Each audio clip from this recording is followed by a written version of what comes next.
ನಮಸ್ಕಾರ ವೀಕ್ಷಕರೇ, busy plus ಪಕ್ಕಾ ಸುದ್ದಿ ವಾಹಿನಿಯ ಸುದ್ದಿ ಬೆಳಕಿಂಡಿಗೆ ಸ್ವಾಗತ. ನಾನು ನಿಮ್ಮ ವಾಹಿನಿಯ ವರದಿಗಾರ ಸಂಗಮೇಶ್ ಹುಶಿಗೇರಿ.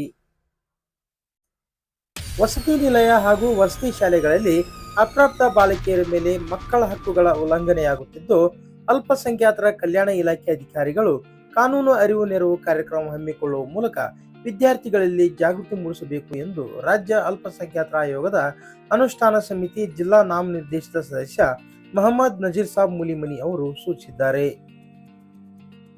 ಕೊಪ್ಪಳದ ಅಲ್ಪಸಂಖ್ಯಾತರ ಕಲ್ಯಾಣ ಇಲಾಖೆ ಜಿಲ್ಲಾ ಅಧಿಕಾರಿ ಅಜ್ಮೀರ್ ಅಲಿ ಅವರಿಗೆ ಸಲ್ಲಿಸಿದ ಮನವಿ ಪತ್ರದಲ್ಲಿ ತಿಳಿಸಿದ್ದಾರೆ. 2025-26ನೇ ಸಾಲಿನಲ್ಲಿ ತಮ್ಮ ಇಲಾಖೆಯ ಅಡಿಯಲ್ಲಿ ಕಾರ್ಯನಿರ್ವಹಿಸುತ್ತಿರುವ ಮೌಲಾನಾ ಆಜಾದ್ ಇಂಗ್ಲಿಷ್ ಮಾದರಿ ಶಾಲೆಗಳಲ್ಲಿ ಪ್ರಸಕ್ತ ವರ್ಷ 8ನೇ ತರಗತಿ ಓದುತ್ತಿರುವ ವಿದ್ಯಾರ್ಥಿಗಳಿಗಾಗಿ ಸ್ಪರ್ಧಾತ್ಮಕ ಪರೀಕ್ಷೆಗಳ ತಯಾರಿಗಾಗಿ ಕೇಂದ್ರ ಸರ್ಕಾರ ಪ್ರಾಯೋಜಿತ ವಿದ್ಯಾರ್ಥಿ ವೇತನ ಪರೀಕ್ಷೆ NMMSಗೆ 1 ದಿನದ ತರಬೇತಿ ನೀಡಬೇಕು ಎಂದು ಕೋರಿದ್ದಾರೆ.